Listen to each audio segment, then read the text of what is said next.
Welcome back, everyone. This is the Rise Above Heartless Materialism podcast, where we talk about things related to materialism and just kind of a general theme. It's not very strict. Mostly it's just whatever I like to talk about. As this is my own personal podcast on my own personal YouTube channel. But I generally want to talk about themes that try to humanize the person, and as opposed to viewing them as just another cog in the technocratic machine. And so today I wanted to talk about two different topics. The first is, who is Gen Z and where are they going? And the second is why Catholics love rules, and where do the people who don't love rules fit in with the Catholic Church? So first topic. First, I should introduce my guest, who, if you've seen my previous two episodes, you'll recognize him, Laurence Gonzaga, who is a teacher and professional in the behavioral health field. All right, so welcome, Laurence. Welcome back again. Hope you're doing well. It's always a pleasure. And let's dive right in. I very much like to get to the point. That's kind of I don't know if that's a benefit or a drawback. In business, sometimes it seems to be a benefit, but in the Midwest, it seems to be a drawback, where people just don't like that high intensity. Like, let's get right to it, right to the point. It's like, no, we need to have like 3 years of getting to know you first, and small talk, before we like discuss any important matters. And even then, it'll take another 3 years to really. Or there might not be. I better stop while I'm ahead. I don't want to criticize. So I love the Midwest. It's yeah. Anyway, so Gen Z, tell us, Laurence, who are Gen Z? What makes them tick? How are they unique? How are they different from people like you and I, who are millennials? You're still a millennial, right? Yes, I'm on the older. on the older end of the millennials. Was it 82 is the big start point, I believe, of the millennials? I'm on the younger end, so I'm only a few years away from Gen Z, believe it or not. But I am more millennial in the sense that my introduction to technology was very slow. Okay. I didn't have a real smartphone until something like maybe 25 or so. Okay. I mean, I kind of had one of those phones with a flip out keyboard kind of thing, which I still love. Yeah. I kind of love that because it was easier to type, I found. Is that right? My thumbs were always too fat for those little tiny little keyboard. Well, I find my thumbs are too fat for my current iPhone, for the keyboard on that, so yeah. So anyway, so what do you think are some of the defining, differentiating aspects of Gen Z today? Gen Z. Well, I would probably say that. Well, this is not my own idea. I started listening to a book by Jonathan Haidt on the screen generation. I believe that's part of the title. You could just look up Jonathan Haidt. He's a popularizer of psychological theories and research and things. So his book was about the rise of mental health issues among the Gen Z-ish population, right? And he identified the major issue with this group is that they were the first generation where screens, like their whole, social life on the internet is screens. There isn't actually a lot of play outside of the home, right? Plays like online video games, online interaction, those kinds of things. So before that, even though in theory my generation was a play outside generation because of the intersection of my culture and sort of the over control of Asian parents. I didn't really play outside very much or anything like that, but certainly there wasn't a most of my day being attached to a screen of some sort, whether it's a computer screen, a cell phone screen, a tablet screen, that kind of thing. I mean, computers came into my household late '90s, well, mid '90s, something like that. But in terms of internet being a thing that you would sit in front of the computer, more than just typing a paper out, right? In the early day, I mean, it was just typing. If you were writing a paper for middle school or something like that, that's what you would use the computer for. You wouldn't be sitting there surfing the web or exploring curiosities. So, I mean, I would think that is a major feature of this generation. I don't have a when I was a high school a tutor in high school, a substitute teacher, I had a daily window into the generation that was unfolding in those days in the mid 2000s. But since then, I've only heard stories and myths of this generation. Hmm. And indirectly, a lot of these terms like I brought receipts and things like that, or mid. I mean, these terms that I like hear adults using, I realize later on, oh, they're borrowing it from Gen Z and their strange language that they use. Um, but I haven't seen them in the wild. Joe, I mean, I see them; they're probably there, but Mhm. I haven't heard or observed sort of Gen Z in their natural habitat Yeah. communicating with each other. So, But you have watched Nick Fuentes. if he's considered Gen Z, I have observed Nick Fuentes. If he is a symbol or a exemplar of that generation, then he's definitely um, someone to be concerned about, I think.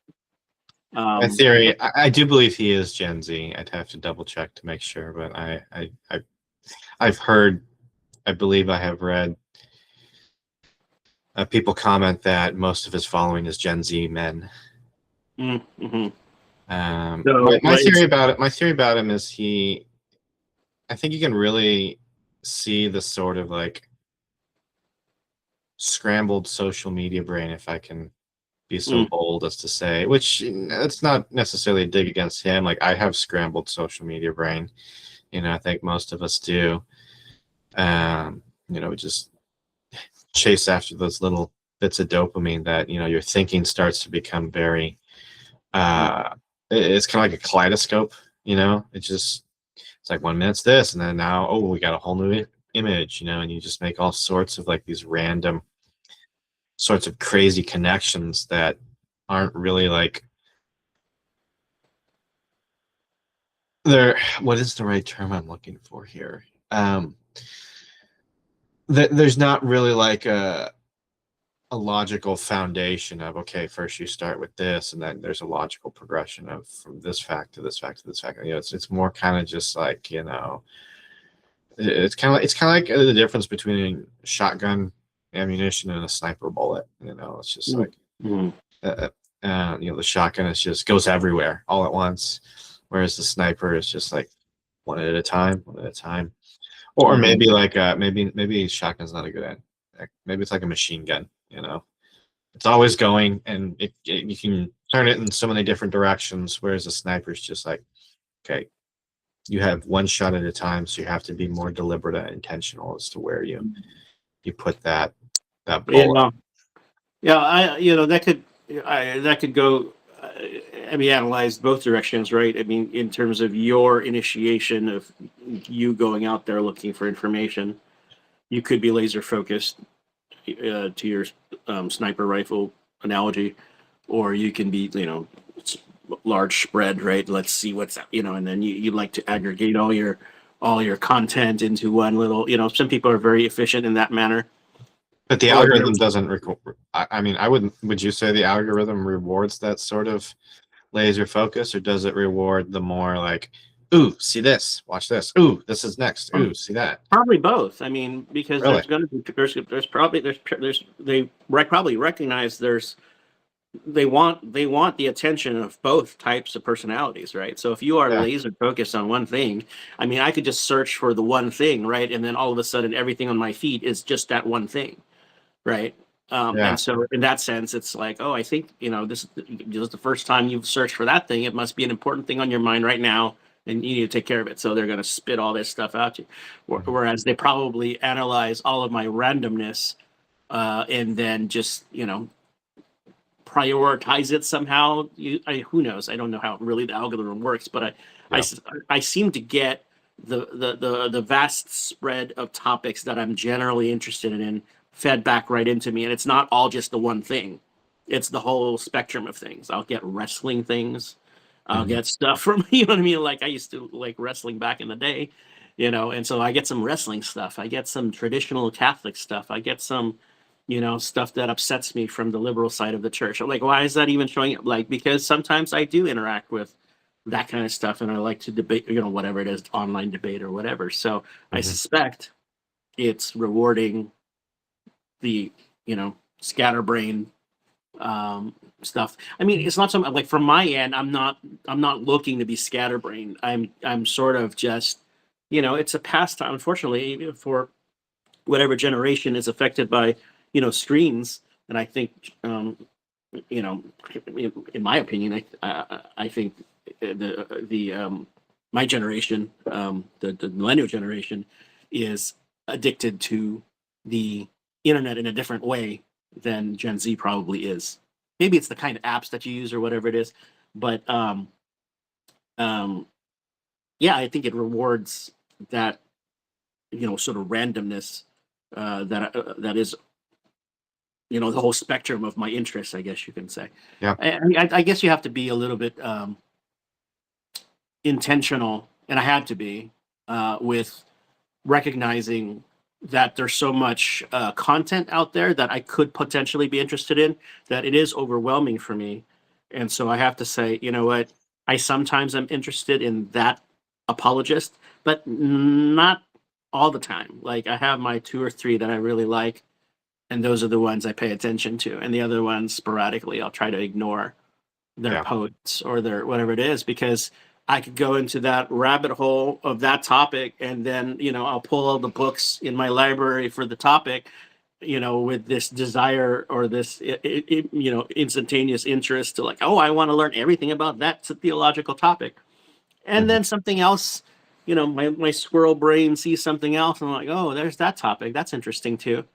And so that stack of books gets pushed to the side. Yeah. And then I get another stack of books for this new interest. And it's just like, there's just so much Yeah. information and content out there that, you have to be, I don't think you have to be to the extreme. Like, when you hear Matt Fradd or Trent Horn talking about, regularly unplugging or intentionally, disconnecting from X or something like that. Like I've never really been interested in X or Twitter. I only went on there just to respond to a few things, and then I thought, this is just not the atmosphere for me. So I Yeah. just removed I deleted my account, and just, well, I started off by taking it off my phone, but eventually I just deactivated the thing, because that's just another black hole of drainage, draining of my soul into that platform.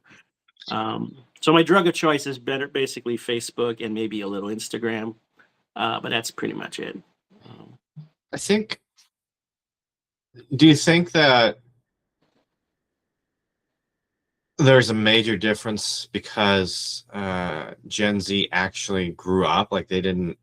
There wasn't a time that they know of without screens, whereas we millennials, yeah, um, like when I grew up on 3 acres, and we were outside all the time. My brother and I mm, playing army. And then when I grew up later, when we got older, I got into paintball for a while.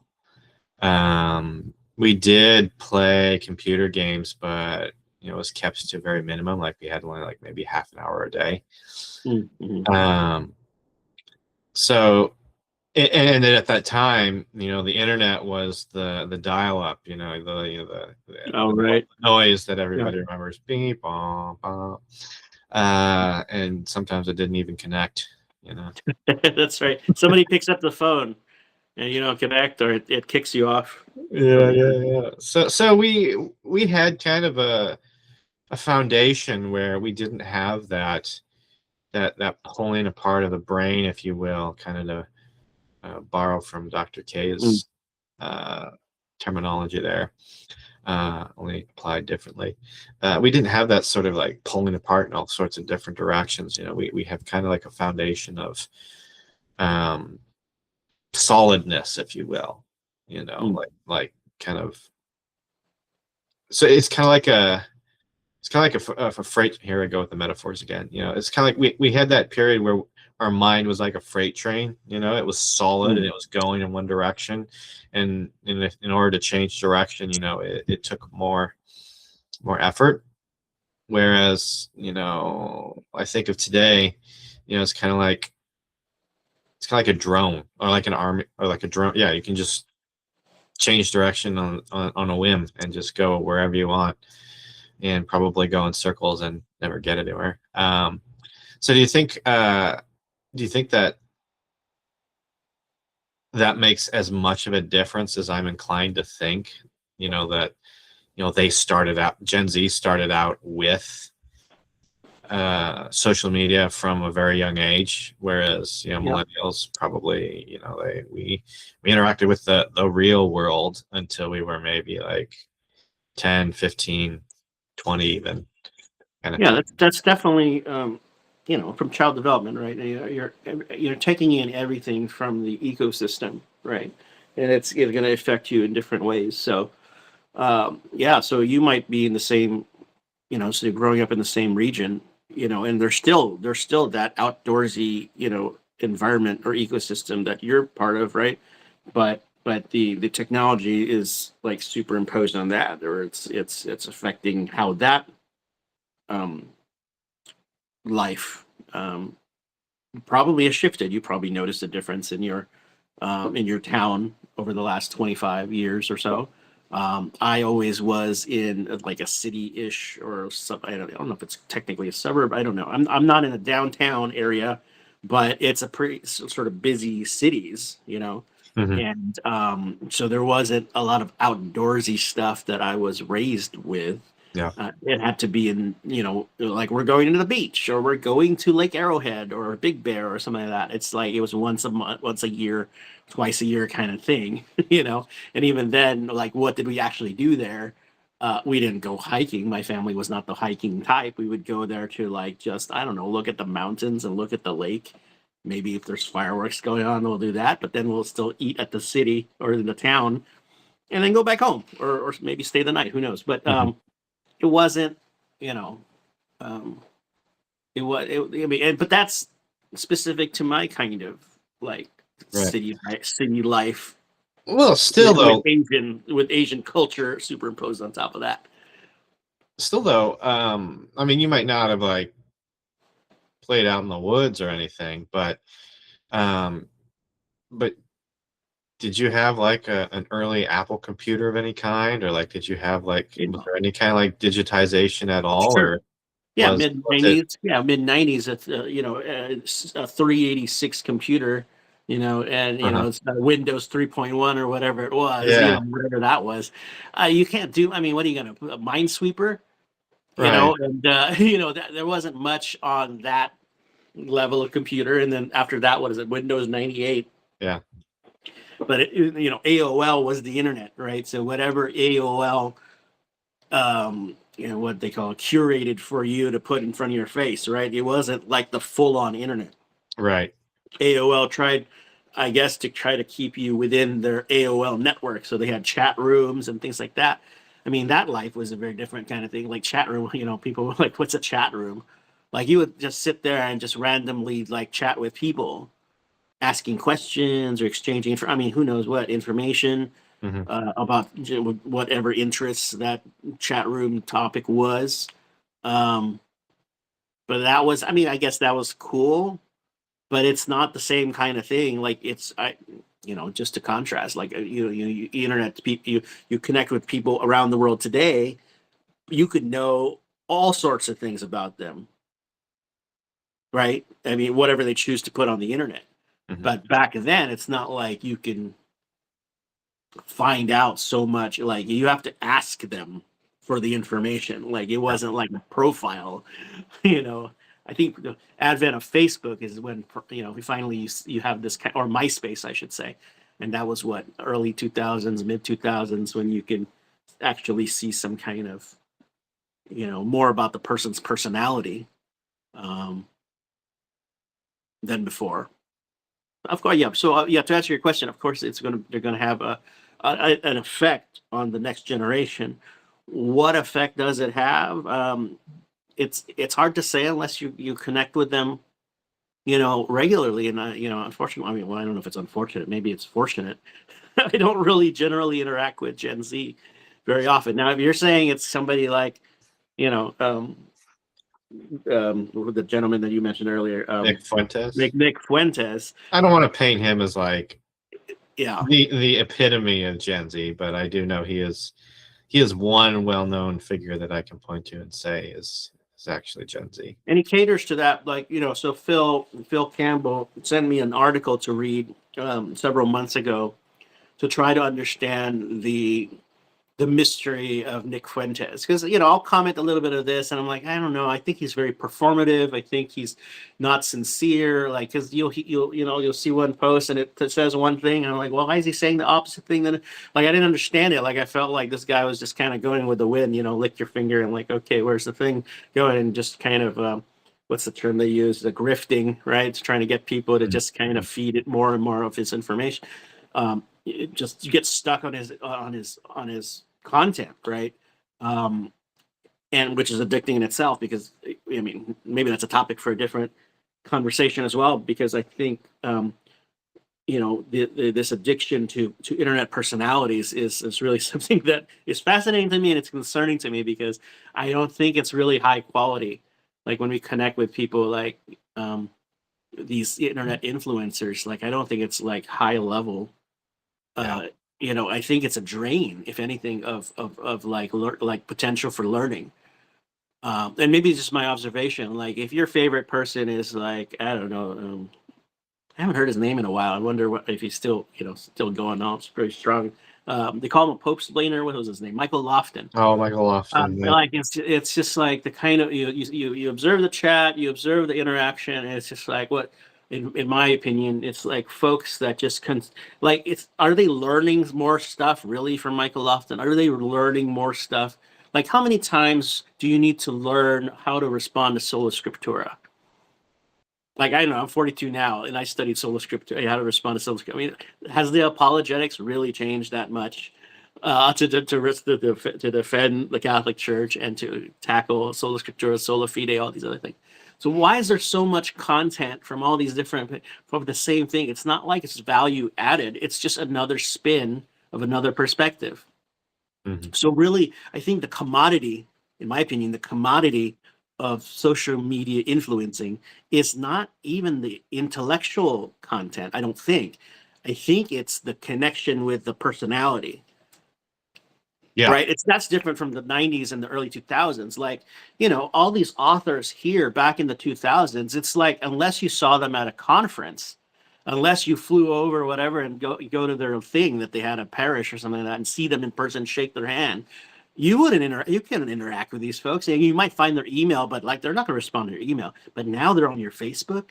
Now they're putting out YouTube videos. And you can comment and they're actually responding to you. I mean, it's a different kind of thing. Like even these folks that are in older, generations, what Gen X, Gen Y, whatever it is, before the millennials, they're using the social media platforms to engage, and their bread and butter or their livelihood is now tied into this engagement, like directly with their consumers. I was thinking about this a few weeks ago.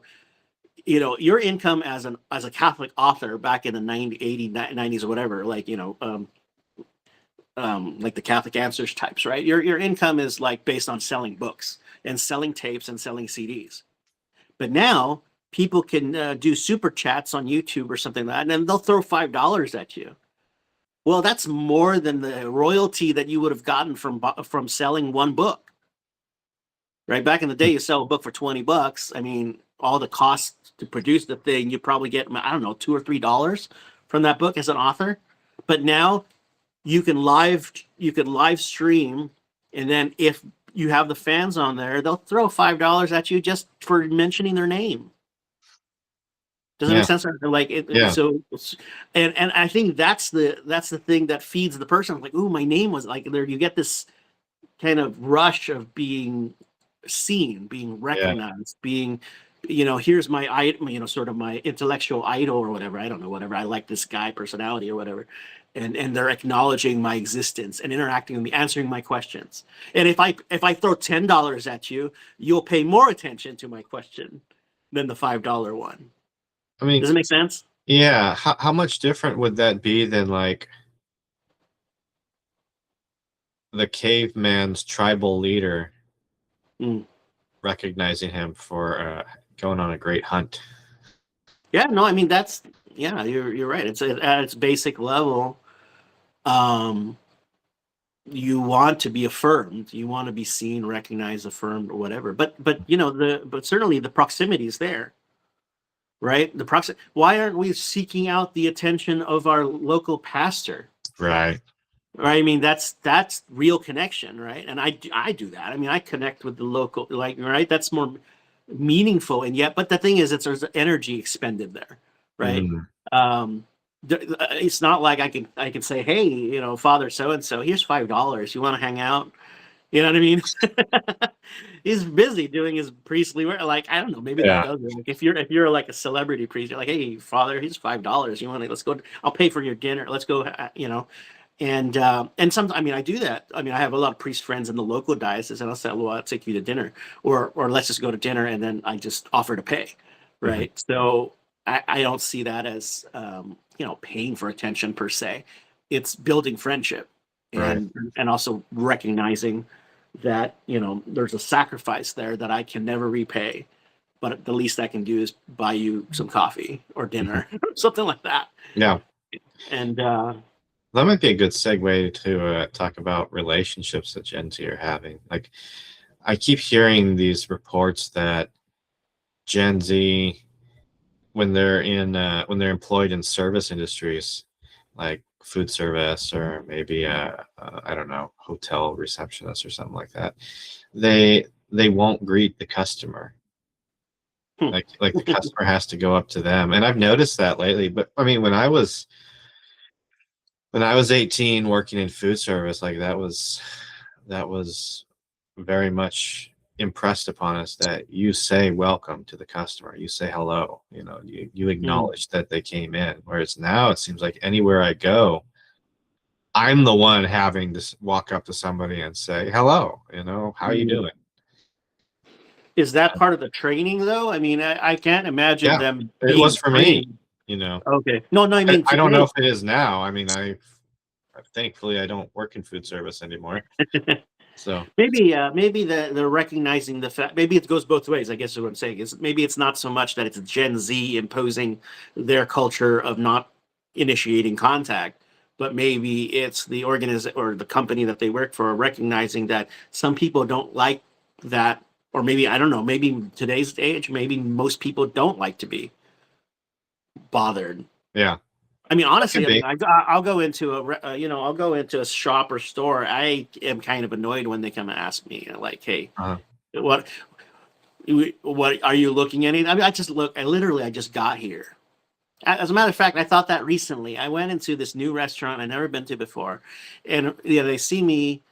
Hello, 3 seconds. What would you like? Like, I just got here.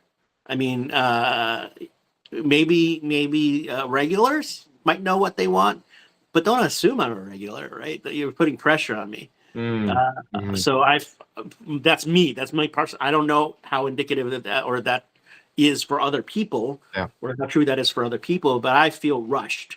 Like, Yeah. I don't like it. Like, so I'll walk in there, like, of course I'm here for a coffee. If when I'm ready, I will approach the counter. Well, Uh, there's ways there's ways to acknowledge your existence and that you entered the shop without saying hurry up and order. You can say, yeah, hello, welcome to Joe's coffee shop. Order whenever you're ready or something like sure. that. No, that's exactly like now that I'm reflecting upon it, you're making the point here. Um, when I encounter that, and I do encounter a little, mix of both. When I hear that welcome right at the door, I do like that. I do like that they're acknowledging my existence. But there's other phrases where it's just like, "Are you ready to?" Or like, "Are you?" Like, Yeah, yeah. I mean, look at the cues, read the room, if you will, right? I'm looking at the menu, and I'm just reading. I mean, clearly, I'm reading it, right? Hmm. So I just feel like, hey, Yeah. maybe that's an indicator of Gen Z. But It's like you they can't read body language or something. I don't know. Maybe, but you touched on something interesting too, is that increasingly it seems like over the past 10 years or so, we have, at least based on the signs I've seen, we kind of seem to have transitioned into a leave me alone culture, at least here in America, so it's like, maybe there's something to be said for like nobody wants to be bothered, everyone wants to be invisible. Maybe that, I don't know. What do you think? Is that is that a fair assessment, Yeah, or it's am I hallucinating there? maybe people are becoming more transparent. I mean, how much of it, like the previous culture, did we really like that? I mean, we Huh. were taught to be polite, but on a natural level, did we actually like small talk? You know what I mean? Or I don't know what you call it. I mean, I call it small talk, but like, kind of things that fill in the gaps Mhm. between, I actually brought this up at my lecture on last Thursday. It's a child development class, and we did introductions. And I was telling a story about when I went to the supermarket recently, and I saw we were checking out the guy in front of me, was buying pork belly slices or whatever, and I know it's like $10 a pound at that store. So I said, hey, the same pork belly slices are half the cost down the street at the Aldi. I thought I was trying to be helpful. I was trying to, like, start a conversation, but but not like you have to commit to it. Like, I'm not, how's the weather? Not something weird like that, Yeah. but like something practical. And he seemed kind of dismissive about it. He wasn't exactly, I don't know what I was expecting. If I was expecting him to feel like, I think I'm imagining, like, if somebody were to tell me that, I'd be very thankful. Like, for me, Mhm. because I'd be like, I say 50% off down the street. But that's assuming other people think like I do, or Right. would appreciate the kinds of initiation that I have. Mhm. So it's a mixed bag, and that's fine. I don't want to really overthink it too much, because that's how socialization occurs. Is Yeah. it's that maybe that's something, maybe that is something to the topic, right? In the 80s or 90s or whatever, you didn't really think about how you did things. You just kind of threw yourself out there, Mhm. and you got the response, whatever the response is, and you learn through experience, or you learn through trial and error. And maybe this generation is afraid of trial and error, is afraid of awkwardness or rejection Mm. or something like that, right? They don't. Yeah. I remember this was even before COVID. This was 2018. I had a child development class, and I had high schoolers. It was a college class, but they're taking they're advanced in their high school. And they're sitting in my class, and somehow we got the topic about dating. And the older folks were talking about, oh, back in the day, you approach and you write a note, and you're like, hey, circle this if you like me, or just the way in which people communicated their interests. Mhm. And these teenagers were talking about, hey, people don't even do that anymore at the high school. They will first engage on social media and send you a private message, and exchange a few like introductory whatever exchanges, and then that's when they plan to, like, hey, we'll talk more at school. Like, wasn't initiated in a Yeah. in-person kind of way. I'm just like, what do you mean you're seeing? It was baffling to my mind. Like, you see them at school, right? why wouldn't you just talk to them? And then the online stuff is a supplementary to it. That's how it was in my generation. But the Mhm. but what they were saying was it's a fear of rejection, right? It's a fear of Yeah. like so it's a soft way of testing the waters through Mhm. social media. And if there's interest there, then they can go into, the next level. Um, in that sense, now reflecting on it now, maybe that is brilliant. Maybe that is, think of the anxiety like when we were, in high school, middle school. You're interested in a girl, whatever it is, and it's just like, what do I say? What do I do? You're right, and Mhm. they don't have that anymore. So Yeah. maybe it's a fear of rejection, fear of all this. But what are they losing by not having that benefit of rejection? Mhm. Does it make sense? Yeah. Like there might be long-term effects to not being disappointed. Mm. Uh, yeah, that could be a whole hour in itself, right? The lack of disappointment, because life is going to be disappointing at some point. Yeah. And how are they going to handle it? How are they going to handle it when life gets like you can't just unfriend, or you just can't you can't just undo, or Right. a social, like the real world doesn't work like social media that you can just close your account and then move away. I guess maybe that's Yeah. why people move away. I'm just going to move to a different town. It's just easier to start a new life. I Could don't it know. be that we're becoming more non-confrontational? I know I certainly have Mhm. the older I get, you know. Well, though I think I am getting a bit of my fight back, Yeah. but there's a certain like fighting in real time that if the movies from the 1980s are any indication of what that decade was like, it was a very pugnacious time.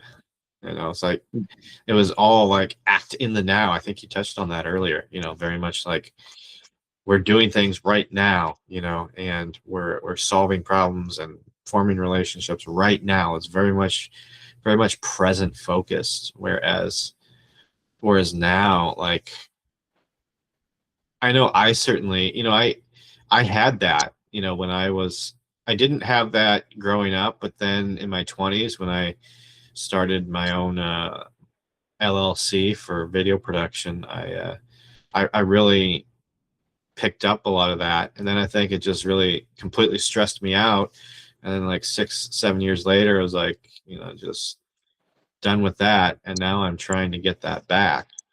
Mm. So I wonder if that's something too. Maybe we just it's too stressful. Maybe our diet is so terrible that we can't really healthily process that sort of like real time conflict. Mm. Yeah. Yeah. Conflict avoidance is. I mean, on the one hand, isn't it part of our Catholic, spirituality to avoid conflict, right? You're trying to. I mean, you're not trying to start conflict, Right. right? Unnecessarily, right? But I don't think we have enough opportunity. Well, the opportunity is there to engage conflict, like to handle or to deal with it. Hmm. Um, but we try our best to avoid the conflict. Like the conflict is there; it's clear and present. Hmm. But our coping with it has probably shifted in a less, I don't know, effective kind of way. Maybe it's like avoidance. We're more avoidant types, or we meet it with such for like maybe it's the extremes. Like it's on the one hand, it's like we avoid it, or we meet it with a ferocity that is disproportionate to the actual issue itself, Yeah. like or either the urgency or the the the acuity of the issue is not really that Mm. maybe that big of a deal. But I mean, it's so polarizing these days. Everything is polarized in the church, outside the church, or whatever. It's like you have to draw lines. I'm like, why do you have to draw lines? Why couldn't we just be a little bit more tentative to say, hey, I do lean conservative or tend to be or whatever, but hey, maybe there's something I'm missing on the left. and Mhm. try to understand it better. Another book that I've been reading, The Righteous Mind, I think it's called, I've by read that Jonathan one. Haidt, the same guy, The Righteous Yeah. Mind, basically was affirming a lot of the things I held by intuition. Right, I would say that we are led by our emotions, we are led by our intuitions, and then we kind of reverse engineer our rationality for it later Right. on. And somebody, I was commenting somewhere on Facebook, and somebody said, "Hey, what you're saying is interesting. It's exactly what I'm reading in Jonathan Haidt's book." And I was like, "Okay, well, I've read the other one, the one about screens for children. Let me go pick the other one up." And I've been listening to it in the car. And his whole chapter 4 was basically confirming using research what I was been talking about for the last couple of years by intuition, Mm. right? So I'm more of an intuition psychology guy rather than a science-based psychology guy, because I kind of feel Yeah, me like too. it kind of keeps you um, in a certain scientific mind box, right? You can't. I feel like these folks are a little less creative, Yeah. and I'm not trying to be judgmental. I mean, it's not. I'm not saying that. No, I feel that way about a lot of colorists too. Mm, Like I'm in a Discord channel for colorists. There's a lot of well-known people in at least the indie industry. I don't know about the Hollywood industry so much. I think there was one guy on there who I guess almost became the post-production supervisor for Lord of the Rings. So I mm, guess there are a few big names in there. Um, but with so many of them, their looks all look the same. mhm, They share their work, and most of it's all the same. And there's a handful of people in there, like maybe two or three, who are. There's one guy in particular who's trying to develop a Technicolor emulation. When you talk to him, the way he goes about it is so scientific, mm, and mm, I've seen his results, and I'm not impressed. I mean, mm, not to glorify myself any, but when I go about color, I mean, people in the Catholic film and video industry have called me a color scientist before, but I'm like, you have not met a real color scientist. Otherwise, mm, you would not call me a color mm. scientist. I mean, Yeah. I attempt sometimes to, but mostly when I do color, it's mostly like Egyptian medicine. It's like I have a Mm, theory. Okay, I found out this thing works. I have no idea why. mm, But I have intuitions. I have hunches about, okay, I know we can do this. There has to be a way to do this, even though everybody else says no. How do mhm. we get there? Yeah. Um, so I completely relate to that. I'm very much, and when it comes to my filmmaking too, it's very much like I start with the intuition first. Okay, I feel that this is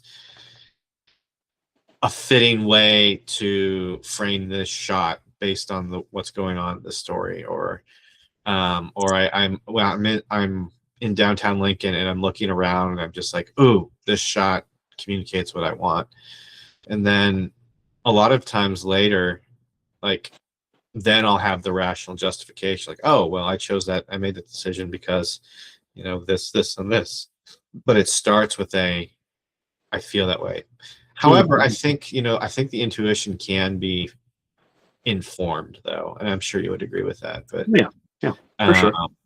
it's not what informs the intuition is not the end of the intuition, if that makes any sense. It's more Yeah. like a starting point. So yeah. Anyway, I want to. We've got maybe like 20-30 minutes left. I want to. We're on a lot of great traction here. I would love to continue, but I also want to touch on our secondary Sure. topic of Catholics and rule following. So Jordan Peterson, uh, who formed a team and developed his own enhanced version of the Big Five, believes that, or rather, he points to studies that have been done that say that how you, um, sorry, I got a notification. It just distracted me. We talk about squirrel brain all afternoon. Yeah, I haven't figured out or bothered to figure out how to shut them all down while I'm doing stuff like this. Um, what was I saying? Oh, there have been studies done that depending on how a person, where they score on the big five, predicts what kind of political persuasion they will have. Mm. And he speaks of religiously conservative people tend to be low in trade openness.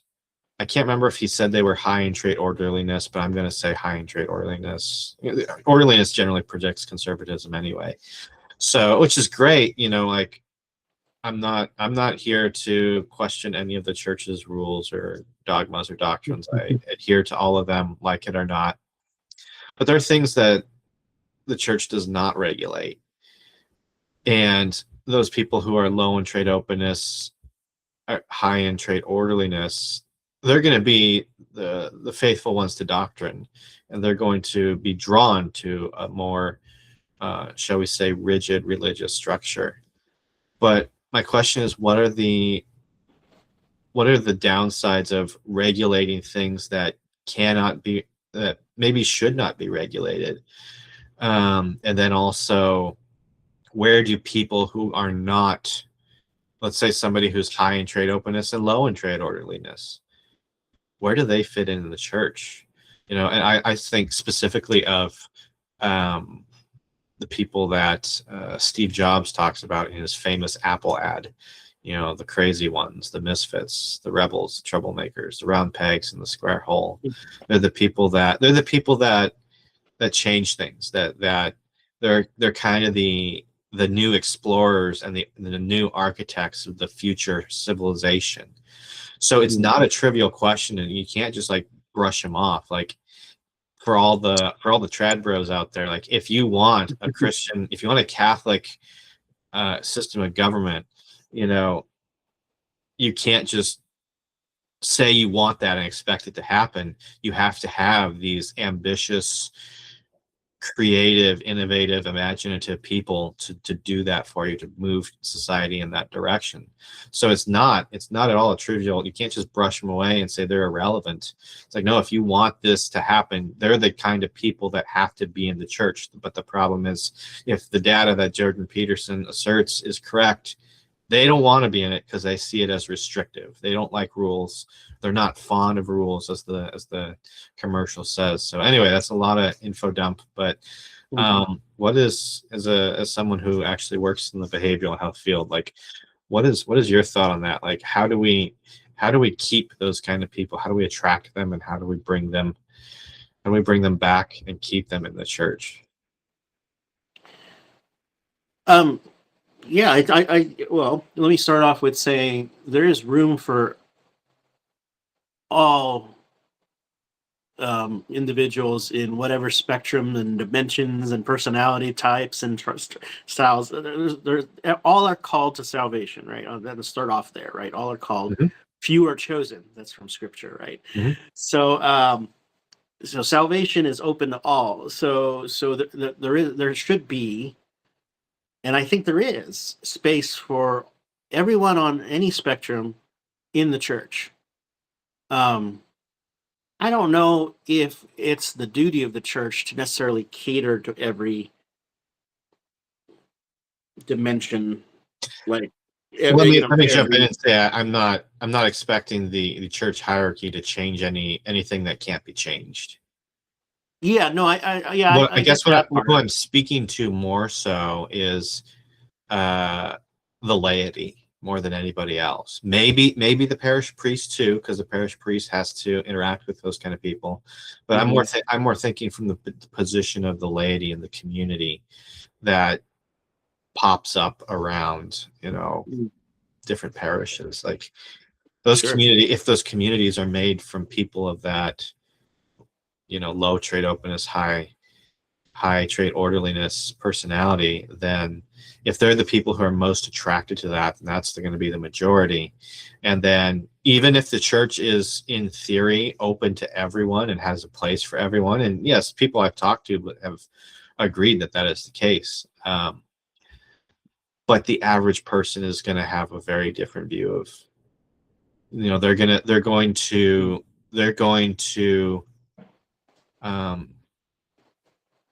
going to marry low openness, high orderliness in everything with the dogma and the things that really can't be changed. Does that make any sense? Like, so Yeah. they're gonna try and legislate things that the church doesn't necessarily legislate, if that makes any sense.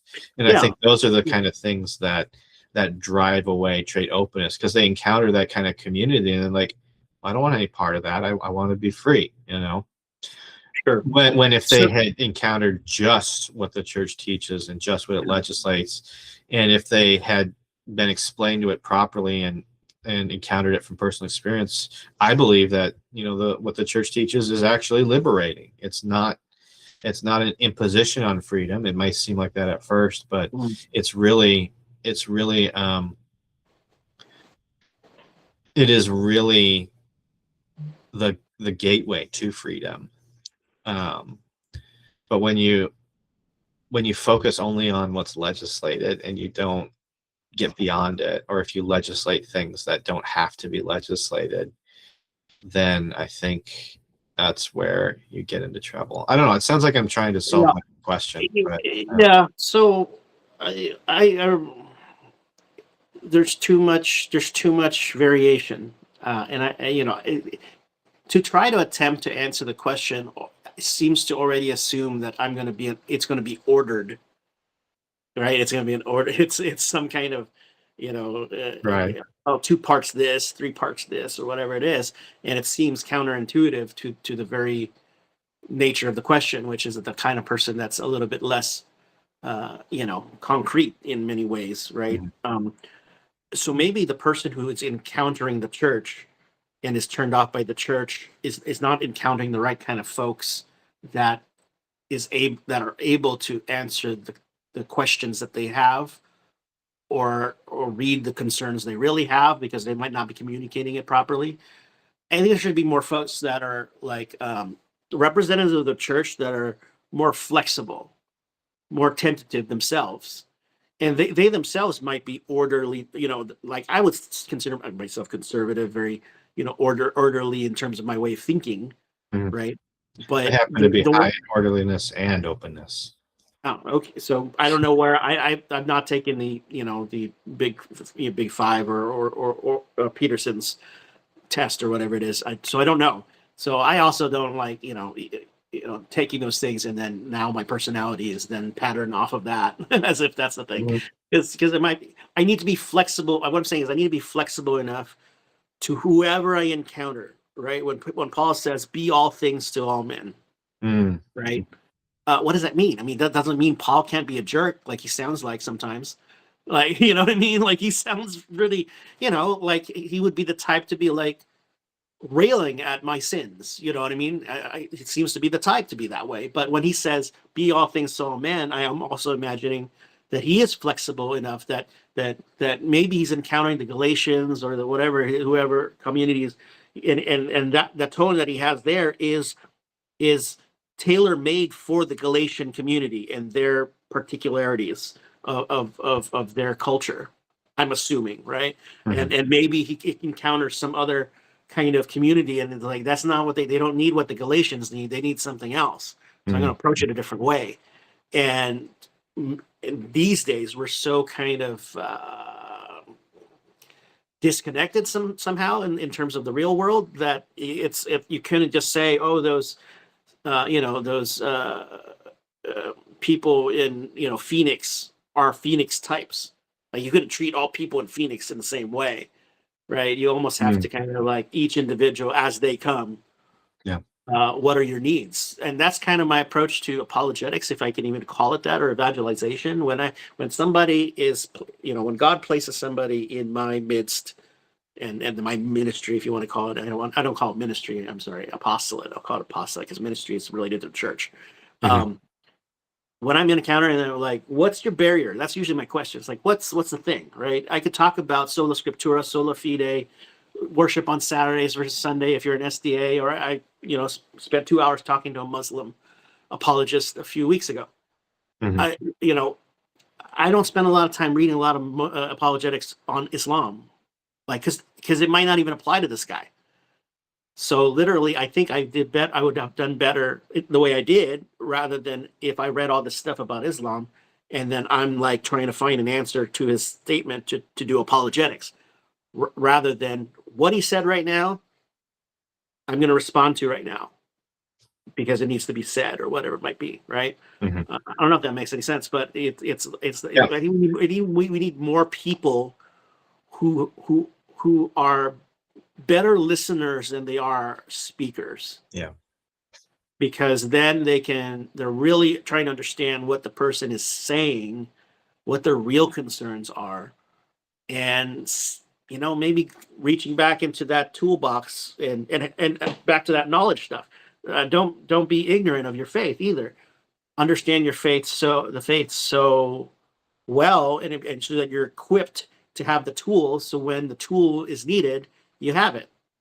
Yeah. Right. So you have to have that background apologetics knowledge and understanding of where are the sources.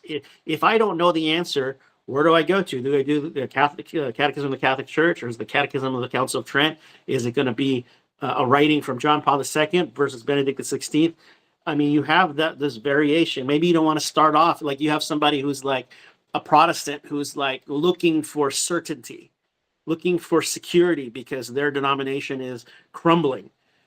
I'm not going to go reach for a document from Pope Francis. I'm just sorry. That's that's not going to be Mhm, impressive. mhm. It's not going to be impressive to this guy. He's looking for certainty. I'm probably going to look, I don't know, Benedict XVI at the very least because it's recent. I was thinking But Pope Pius X. yeah, you could go back. Go back to Pius XII, Pius XI, Pius the 10th, whatever. But you find the thing that person needs certainty.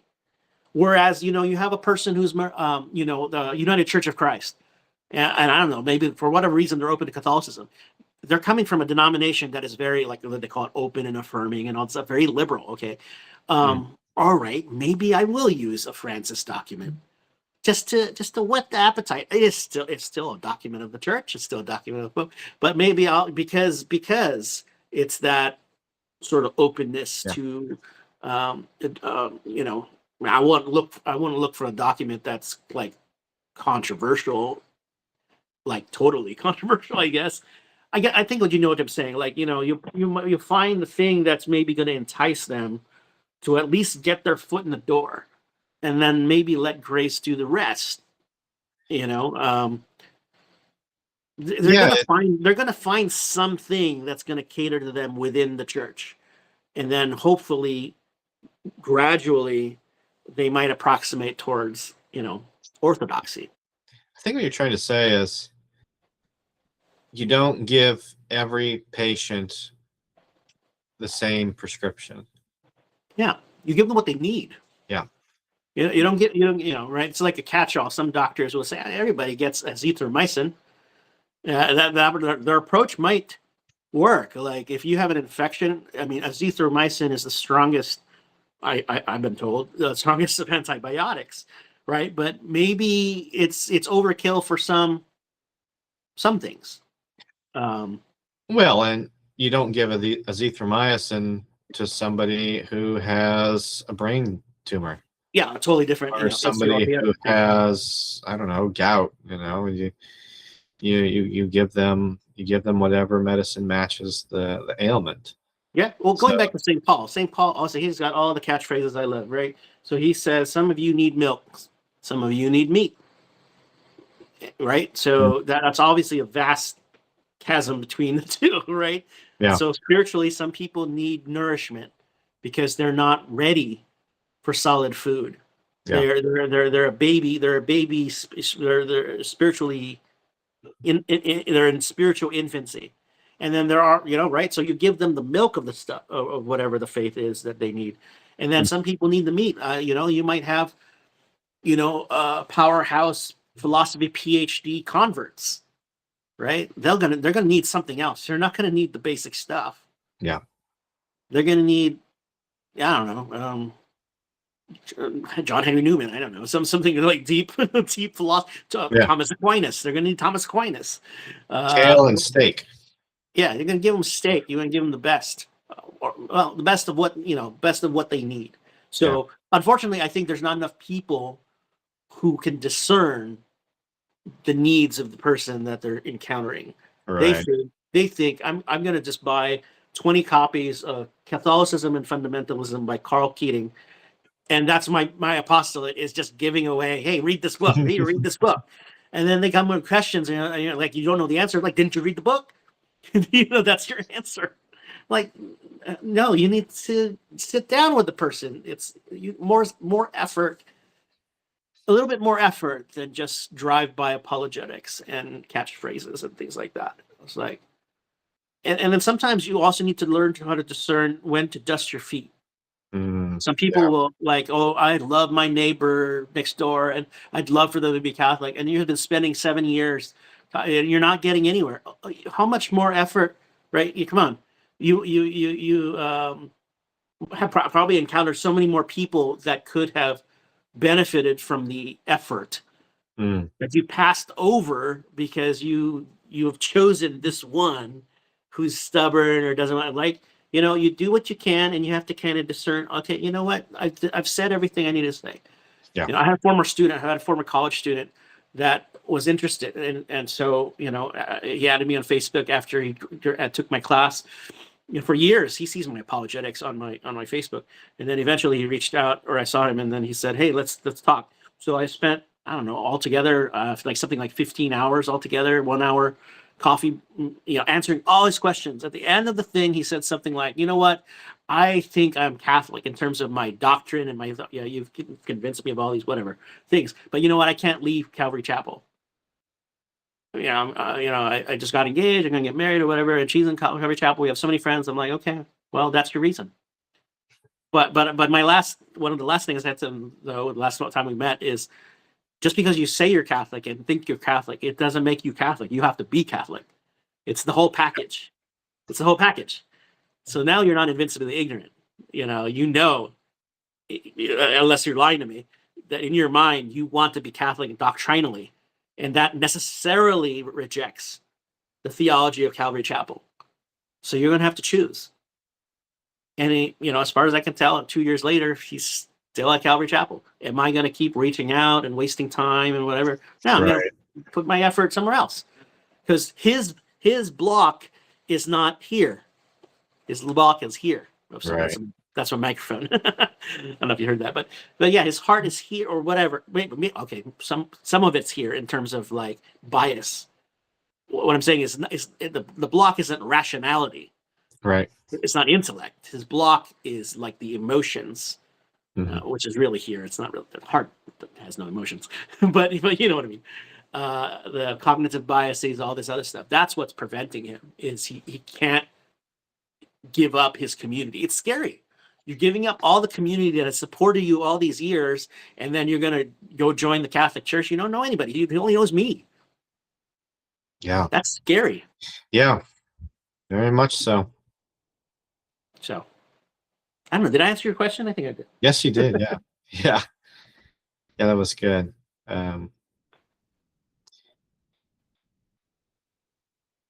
So the key is in catechesis of people who are already in the church, so that they're equipped with the answers to give to people who are high in trade openness. But I keep coming back to G.K. Chesterton's quote, break the conventions, keep the commandments. Unfortunately, I think in our world today, we've confused the two. We either think that everything is commandment, or we think that everything is convention. We have a failure to distinguish that, some things you can break and some things you can't. Yeah. Instead, we either think that, the people are low in trade openness, high in trade orderliness might be like, oh, well, everything is law. You cannot break it.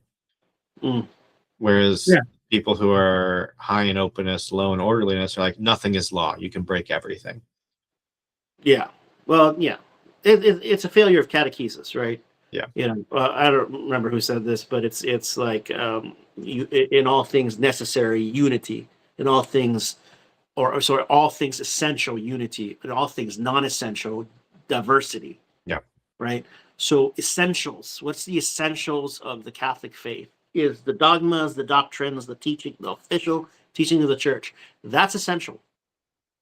I mean, you can start off right at the bat. Like, maybe you don't approach it that way, but you have to say, like, look, there's a rationale for everything that's Catholic dogma and Catholic um, teaching. If you're open to learning more, I'm going to help you find the answers to all your questions. But if right out the door you're like, I'm unwilling to subject my life to any kind of principle or framework that's going to tell me how to live my life, well, you're not in the religion business then. You're not shopping for religion. You're shopping for self-fulfillment. Mm-hmm. Go do that. When you're ready, come back here. I might say that a different way depending on who's talking to me in front of me right now. But like I said earlier, if you're ready from the get-go, you're telling me you're not willing to subject your life to anything, it's a waste of my time. Yeah. You're not ready. Go and find yourself, backpack through Europe. Go do the Buddhist thing. You want to go you want to do yin yang and believe that everything is karma and all this other stuff. Well, yeah, that's fine. But do you suffer? Do you like to alleviate your suffering? Do you embrace the cancer? Do you embrace whatever it is that's right? And if their intuition is no, then Buddhism doesn't work for you either. Yeah. That's what it is. That's what that's about, right? But people like, just like religion, they like spirituality. They like the Gregorian chant, but they don't want to live their life according to the morality. Right. So it's a very shallow, like I like the Gregorian chant, or I like going to Tibet, or I like to go to the monasteries. All right, fine. They'll do those things. Maybe eventually it'll soften their heart when you're ready to talk and reason. You know my number. Yeah. Does that make sense what I'm saying? Like, your efforts should be best spent. You only have so much time. You said you're busy earlier, or whatever it is. You only have so much time. Who's I shouldn't say deserving of the time. Who can best be served by your particular gifts? Right. Right? I have I have 3 books of saint quotes. I can't remember which saint said this, but they said something to the effect of, there is nothing that you desire that cannot be found in Christ. Mm-hmm. So maybe the key is to find out what they desire. Yeah. I know in my own personal case, a lot of it is freedom. And I think many trait openness people would probably agree. And I have found, the